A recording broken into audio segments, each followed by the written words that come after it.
ഇന്ന് ഞാൻ ഉണ്ടാക്കാൻ പോകുന്നത് പക്കാവടയാണ്.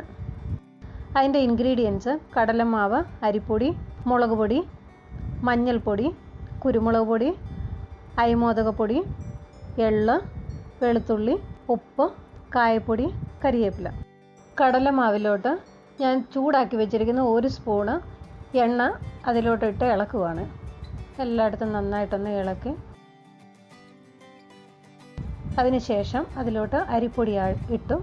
അത് കഴിഞ്ഞ് മുളക് പൊടിയും മഞ്ഞൾപ്പൊടിയും കൂടി ഇട്ടു, ഉപ്പും.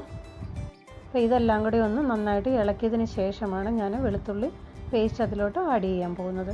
ഇത് വെളുത്തുള്ളി ഞാൻ അരച്ച് വെച്ചിരിക്കുവാണ്, ആ പേസ്റ്റാണ് ഉപയോഗിക്കുന്നത്. ഈ അടുത്തതായിട്ട് കായം അതിലോട്ട് ആഡ് ചെയ്തു. ഇത് അരിമോദകത്തിൻ്റെ പൊടിയും കുരുമുളകിൻ്റെ പൊടിയും കൂടാണ്. അത് രണ്ടും കൂടെ പൊടിച്ചിട്ട് ഞാൻ അരിച്ചെടുത്തതാണ്. അതിൻ്റെ തരി വരാതിരിക്കാൻ വേണ്ടിയിട്ടാണ് അത് അങ്ങനെ ചെയ്തിരിക്കുന്നത്. ഈ എല്ലാം കൂടി ഒന്ന് നന്നായിട്ട് ഇളക്കുക. അതിനുശേഷം നമ്മൾ കുറേശ്ശെയായിട്ട് വെള്ളം ഒഴിച്ച് കുഴച്ചെടുക്കണം.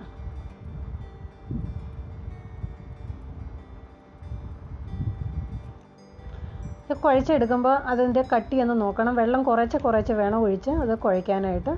അപ്പോൾ അത് ഒരുപാട് ലൂസായി പോകരുത്, കുറച്ച് തിക്കായിട്ട് വേണം. അതിനുശേഷം അതിലോട്ട് നമ്മൾ കറുത്ത എള്ളാണ് ആഡ് ചെയ്യുന്നത്. അതുകൂടെ ഇട്ട് നന്നായിട്ട് കൈ കൊണ്ട് കുഴച്ച് ഒരു സൈഡിലോട്ട് മാറ്റി വയ്ക്കുന്നു. അപ്പോൾ ഇതിലാണ് നമ്മൾ പിഴിയുന്നത്.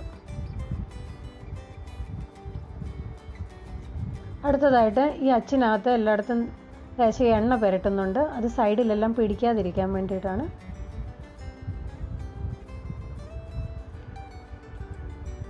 എന്നിട്ട് കുറേശ്ശെയായിട്ട് അതിലോട്ട് ഇട്ടിട്ട് നമ്മൾ പിഴിയാൻ പോവുകയാണ്.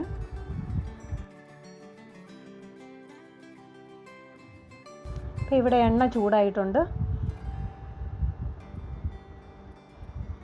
ആദ്യം ഞാൻ കുറച്ച് കരിയാപ്പിലയാണ് ഇട്ടിരിക്കുന്നത്.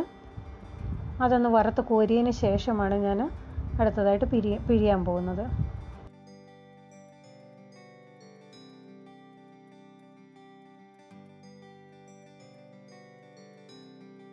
ഇത് പിഴിയുന്ന സമയത്ത് ഒത്തിരി അങ്ങ് പിഴിയണ്ട, കുറേശ്ശെയായിട്ട് പിഴിഞ്ഞിട്ടാൽ മതി. അല്ലെങ്കിൽ അത് നിറഞ്ഞിരുന്ന് കഴിഞ്ഞാൽ പെട്ടെന്ന് വേകാനായിട്ട് സമയമെടുക്കും.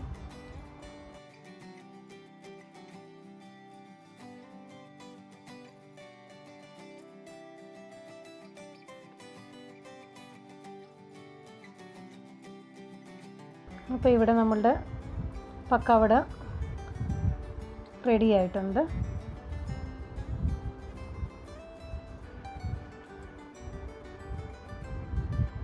ഇനി കുറേശ്ശെ ബാക്കിയും കൂടെ ഇട്ട് നമ്മൾ വറുത്ത് കോരുവാണ്.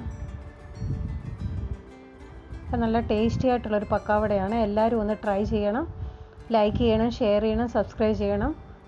ലാസ്റ്റിൽ കുറച്ച് കരിയാപ്പിലയും കൂടെ വറുത്ത് അതിന് മുകളിലോട്ട് ഇടുക. അപ്പോൾ നമ്മുടെ പക്കാവട ഇവിടെ റെഡി ആയിട്ടുണ്ട്.